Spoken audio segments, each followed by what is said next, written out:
다 같이 사도신경으로 우리의 신앙을 하나님께 고백하겠습니다. 나는 전능하신 아버지 하나님, 천지의 창조주를 믿습니다.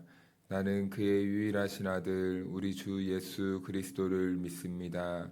그는 성령으로 잉태되어 동정녀 마리아에게서 나시고 본디오 빌라도에게 고난을 받아 십자가에 못 박혀 죽으시고 장사된 지 사흘 만에 죽은 자 가운데서 다시 살아나셨으며 하늘에 오르시어 전능하신 아버지 하나님 우편에 앉아 계시다가 거기로부터 살아있는 자와 죽은 자를 심판하러 오십니다. 나는 성령을 믿으며 거룩한 공교회와 성도의 교제와 죄를 용서받는 것과 몸의 부활과 영생을 믿습니다. 아멘. 찬송가 449장 예수 따라가며 다 같이 찬송하겠습니다.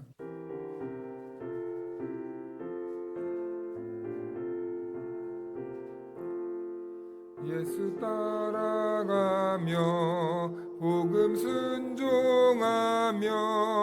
우리 행할 길 완하겠네. 주를 의지하며 순종하는 자를 주가 늘 함께 하시리라. 의지하고 순종하는 길은 예수 안에 즐겁고 복된 길이로다. 해를 당하거나 우리 고생할 때 주가 위로해 주시겠네.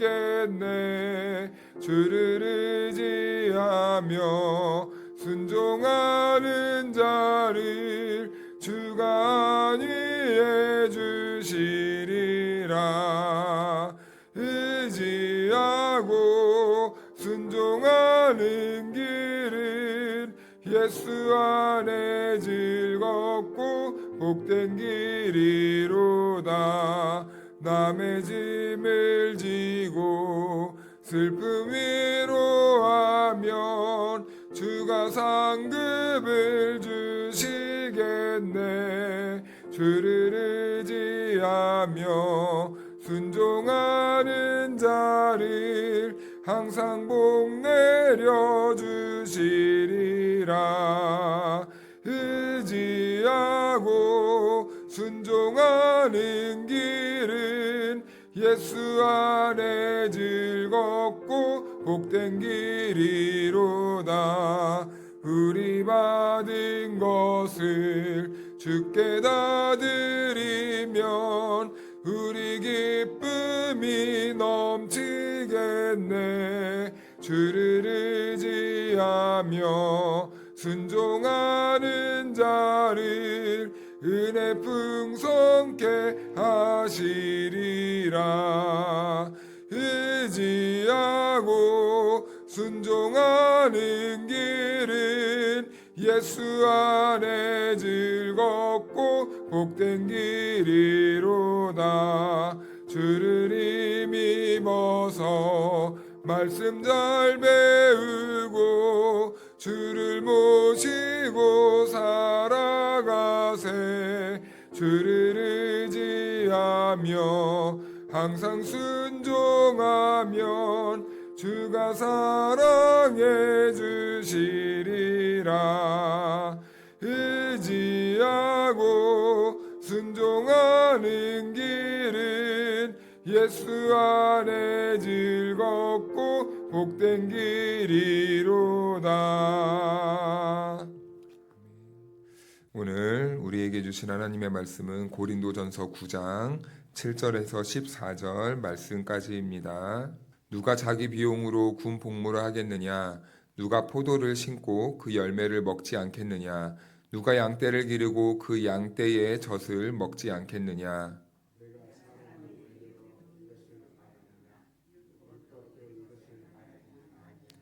모세의 율법의 곡식을 밟아 떠는 소에게 망을 씌우지 말라 기록하였으니 하나님께서 어찌 소들을 위하여 염려하심이냐?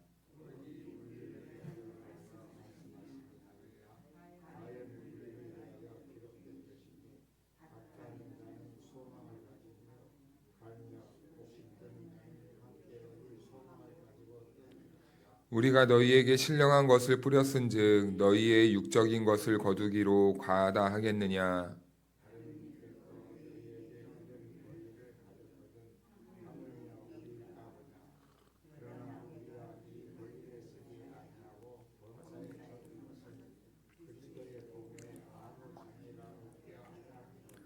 성전의 일을 하는 이들은 성전에서 나는 것을 먹으며 제단에서 섬기는 이들은 제단과 함께 나누는 것을 너희가 알지 못하느냐. 복음으로 말미암아 살리라 명하셨느니라. 아멘. 할렐루야. 하나님의 은혜와 평강이 우리 모두에게 함께하기를 축복합니다. 네, 사람은 누구에게나 권리가 있습니다. 권리가 없는 사람은 없죠. 어린아이부터 노년에 이르기까지 개인에게 주어진 권리가 다 있습니다. 사회에서 누릴 수 있는 권리가 다 있고 가정에서 누릴 수 있는 권리도 다 있습니다. 사람은 누구나 다 그렇게 권리가 있어서 권리를 붙들고 살아갑니다. 내 몫을 챙기고 싶고 그리고 각자의 권리대로 억울하지 않고 싶어 하고 그리고 정당한 대우를 받고 싶어 하는 것이 사람의 정당한 삶이고 그리고 그런 심리를 누구나 다 가지고 있다는 것이죠. 그것 자체는 잘못이 아닙니다. 누구에게나 권리가 있기 때문에 그 권리를 누리며 사는 것은 다 마땅한 것입니다. 잘못도 아니고 죄도 아닙니다. 하나님도 인간의 수고와 권리를 무시하지 않는 분이시죠. 하나님도 사람에게 있는 권리를 마땅히 누리기를 원하십니다. 그런데요, 문제가 있습니다. 그 권리가 있다고 해서 다 누리면 안 된다는 것이죠.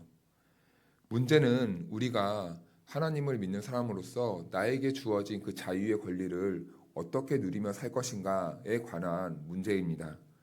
고린도전서 9장에서는 바울은 아주 현실적인 문제를 꺼내요.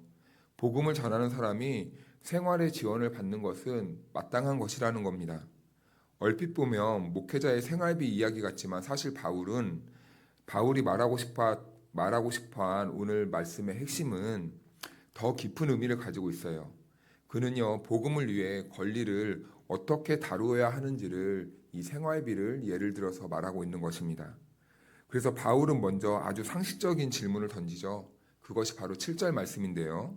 누가 자기 비용으로 군 복무를 하겠느냐? 누가 포도를 심고 그 열매를 먹지 않겠느냐? 누가 양떼를 기르고 그 양떼의 젖을 먹지 않겠느냐? 총 3가지 예시를 들죠. 첫 번째는 누가 군인으로 자기 비용으로 복무하겠느냐? 어떤 군인이 자기가 돈을 들여서 복무를 하겠느냐라는 질문이고, 두 번째는 누가 포도원을 가꾸고 그 열매를 먹지 않겠느냐? 당연한 거죠. 포도원을 가꾸는 이유는 포도 열매를 먹기 위한 것이라는 거예요. 그리고 세 번째는 누가 양떼를 치고 그 젖을 먹지 않겠느냐? 바울은 이것은 상식적인 것이다. 당연한 것이다. 마땅한 것이다. 라는 것을 말하는 거예요. 그래서 이 질문은 모두 한 방향을 가리키고 있는 겁니다. 일하는 사람은 그 일에서 정당한 몫을 받는 것은 자연스럽고 당연한 것이라는 겁니다. 이어서 바울은 율법까지 인용을 하는데요. 9절 말씀을 보니까 이렇게 말씀하고 있습니다. 우리 같이 한번 읽어볼까요? 시작. 모세의 율법에 곡식을 밟아 떠는 소에게 망을 씌우지 말라 기록하였으니 하나님께서 어찌 소들을 위하여 염려하심이냐. 아멘. 여기에 말씀을 보니까 율법에도 곡식 밟는 소의 입에 망을 씌우지 말라라고 이렇게 기록했다고 합니다. 하나님은요, 소조차도 일하는 동안에는 먹지 못하게 막지 말라는 거예요. 일을 하는 소는요, 마땅히 먹어야 된다는 겁니다. 그런데 이것은 단순히 동물 복지를 위한 말씀이 아니에요. 수고하는 자를 하나님께서는 존중히 여겨야 된다는 그런 의미로 말씀하신 겁니다. 그래서 바울은 말하는 거죠. 복음을 전하는 사람이 복음으로 생활하는 것은 부끄러운 것이 아니다. 이것은 당연한 것이다. 라는 이런 의미로 말을 하고 있는 겁니다. 여기에서 우리는 중요한 균형을 한 가지 배우게 되죠. 신앙은요, 절대 현실적인 문제를 무시하지 않는다는 거예요. 사람들은 이렇게 말합니다. 왜 복음의 일을 하면서, 왜 교회를 하면서 대가를 바랍니까? 왜 사역자들은 돈을 요구합니까? 이런 말을 하는 경우가 있습니다. 하지만 하나님은 영적인 사역을 한다고 해서 생활의 필요를 외면하지 않는다는 것이죠. 교회가 사역자를 돌보고 그리고 사역자는 성도를 돌보는, 그래서 서로의 필요를 채워주는 것이 이 은혜의 흐름 안에서 매우 당연하고 자연스러운 모습이라는 겁니다. 그런데 바로 여기서 바울은 놀라운 선택 한 가지를 하죠. 그는 이 권리를 누릴 수 있고 인정하면서도 오히려 이상하게 오늘 본문에서는 이 권리를 내가 포기하겠다라고 말을 합니다. 그 이유는 하나였어요. 내가 전하는 복음이 오해를 받지 않도록 하기 위해서 바울은 내가 마땅히 누릴 수 있는 이 권리를 포기하겠다라고 이렇게 말을 하고 있는 거예요. 왜냐하면은 당시 고린도에는요, 철학자들이 돌아다니면서 강연을 합니다. 그러면 강연을 하면요, 사람들이 모여요. 사람들이 모이면 그 강연을 듣고 마땅한 그 비용을 지불합니다. 그런데요, 바울도 그런 사람으로 취급받고 있었어요. 그런데 문제는 자기가 세운 교회에서 성도들이 이런 오해를 했다는 겁니다. 바울이 저 철학자들과 다른 게 뭐야? 혹시 바울도 저 사람들처럼 강연을 하고 우리 사람을 모아서 돈을 모으려는 그 목적을 가지고 있는 거 아니야? 라는 이런 오해와 의심을 받게 되었다는 거죠. 그래서 이런 분위기 속에서 바울이 만약에 사례비를 받게 된다면 바울은 지금 어떤 사람이 되는 거냐면 바울은 똑같이 세상 사람들, 이 철학자들, 연설가들과 똑같은 취급을 받게 될 수도 있게 되었다는 거예요. 그러면 결국엔 바울은 세상 사람들과 똑같은 연설가로서 복음을 이용해서 돈벌이 수단을 하는 그 장사치와 다를 바 없는 그런 사람이 되고 마는 겁니다. 그래서 바울은요, 마땅히 이 권리가 있었지만, 사례금을 받을 수 있는 권리가 있었지만, 이 고린도 교회의 이 성도들의 이 어린 신앙으로 인하여서 내가 이것을 마땅히 포기하겠다라고 이렇게 말하는 거예요. 그래서 바울은 이 천막 만드는 기술을 이용해서 이 복음을 전하기 위해 자급자족하는 이 모습을 보이게 되는 거죠. 이것은 바울이 선교를 할 때 나는 원래부터 자급자족하겠다 그게 아니라 고린도 교회 이 성도들의 이 수준 때문에 어쩔 수 없이 바울은 자기가 받을 수 있는 권리를 포기하고 자급자족하는 이런 모습을 보인 거예요. 그렇기 때문에 이 생계의 문제가 달려 있었기 때문에 바울의 이 선택은요, 사실은 쉬운 결정이 아니었습니다. 왜냐하면은 이 당시 사람들은 이 권리를 누리는 거에 있어서 당연한 것으로 생각했거든요. 오히려 이 성도 사람으로서 그리고 그 사회의 구성원으로서 마땅히 누릴 수 있는 권리를 누리지 않는 사람을 향해서 이 시대의 사람들은 오히려 미련하다라고 이렇게 말을 했습니다. 그렇기 때문에 그 권리를 행사하는 것은요, 부끄러운 것도 아니고 그리고 유난을 떠는 것도 아니고 매우 자연스러운 거였어요. 오히려 권리를 내려놓는 것이 오히려 미련한 사람이고 지혜 없는 사람이고 부끄러운 사람이었다는 겁니다. 그런데 바울은요, 자신의 평안함보다 권리를 누리는 것보다 복음의 신뢰와 순수성을 더 중요시 여겼어요. 그래서 바울은 이 성도들이 혹시라도 오해를 할까봐, 복음을 오해를 할까봐, 복음을 전하는 사역자들에 있어서 오해를 살까봐 바울은 그 권리를 포기했던 것입니다. 또한 여기에서 중요한 것은요, 바울이 권리를 부정한 것이 아니라는 점이에요. 그는요, 권리를 인정하면서도 상황에 따라서 내려놓을 수 있는 자유를 가지고 있었다는 겁니다. 이것이 바로 바울이 신앙이 성숙했다라는 그 모습을 보여주는 거예요. 사람들은요, 자유를 하고 싶은 대로 하는 것을 자유라고 생각을 합니다. 그래서 내 자유인데 뭐 어때 하면서 가정에서나 공동체 안에서나 사회에서 자기가 마땅히 이렇게 하는 것은 마땅하다고 생각하면서 하고 싶은 대로 다 하면서 살아요. 그러면서 뭐가 문제냐? 왜 나한테 시비냐? 라고 이렇게 말을 합니다. 그런데요, 내가 할 수 있지만 하지 않는 선택, 내가 말할 수 있지만 참는 선택, 주장할 수 있지만 내려놓는 선택은요, 오히려 약함이 아니라 성도의 강함이라는 거예요. 정말 강해야만 이런 선택을 할 수 있는 것입니다. 가만히 보면요, 말을 거침없이 하는 분들은요, 왜 그런가 가만히 보면요, 그 억울함을 못 참는 거예요. 그래서 그 억울함을 풀어내야 됩니다. 그러니까요, 계속 말을 쏟아내는 거예요. 그런데 오히려 강한 사람들은요, 삼킵니다. 이해를 합니다. 그럴 수도 있지. 툴툴 털어버립니다. 아직 잘 몰라서 그러겠군요 하고 이해를 해버립니다. 이 사람들이 바로 더 강한 사람이라는 거죠. 그런데요, 이런 모델이 바로 예수님이셨다는 거예요. 예수님의 삶이 그랬다는 거예요. 예수님은요, 하나님의 아들이셨습니다. 권리가요, 끝도 없는 분이에요. 권리를 누릴 수 있는 분이에요. 그런데요, 우리 예수님은 그 권리를 포기하셨다는 겁니다. 붙들지 않았다는 겁니다. 하늘의 영광을 내려놓고 십자가를 지셨다는 거예요. 그 권리 포기의 길이요, 무엇이었냐면 인류의 구원을 위해서 우리 예수님은 하나님의 아들로서의 그 모든 권리를 포기하셨던 것이죠.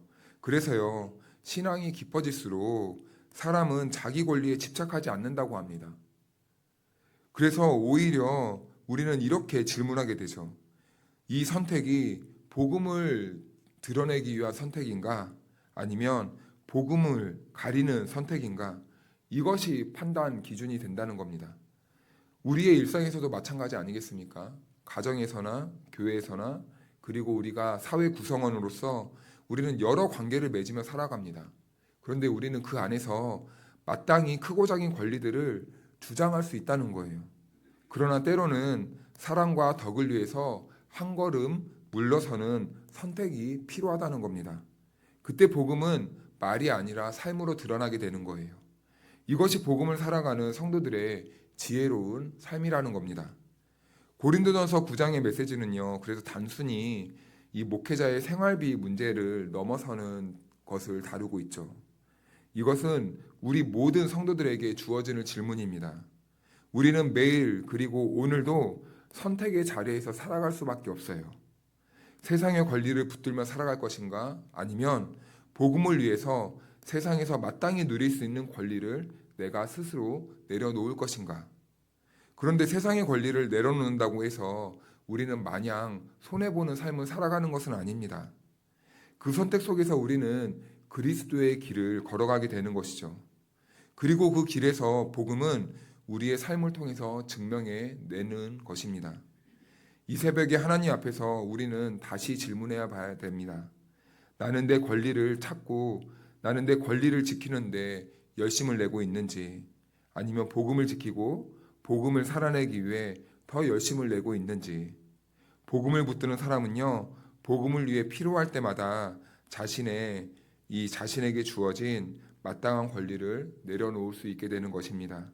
그리고 그런 삶 속에서 하나님 나라가 우리의 삶에서 조용히 소리 없이 조금씩 드러나게 되는 것이죠.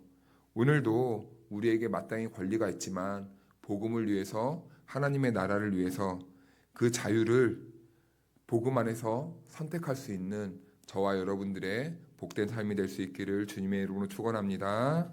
기도하겠습니다. 거룩하신 하나님 아버지, 오늘도 새벽에 우리를 깨워 주님의 말씀 앞에 서게 하시니 감사합니다.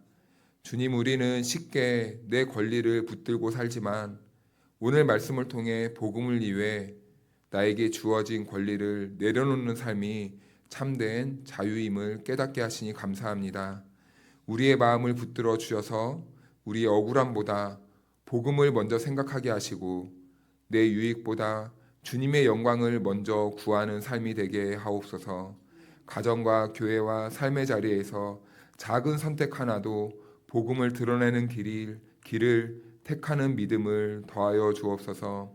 하나님 아버지, 이 새벽에 나온 사랑하는 주의 성도들 위해 은혜를 더하여 주시고 오늘 하루의 삶을 지켜주시며 몸과 마음과 가정을 평안으로 덮어 주옵소서.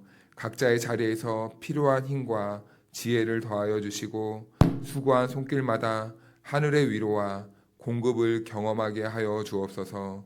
오늘도 우리의 삶이 주님을 증거하는 하루 되게 하시고 이 모든 말씀 예수님의 이름으로 기도하옵나이다. 아멘.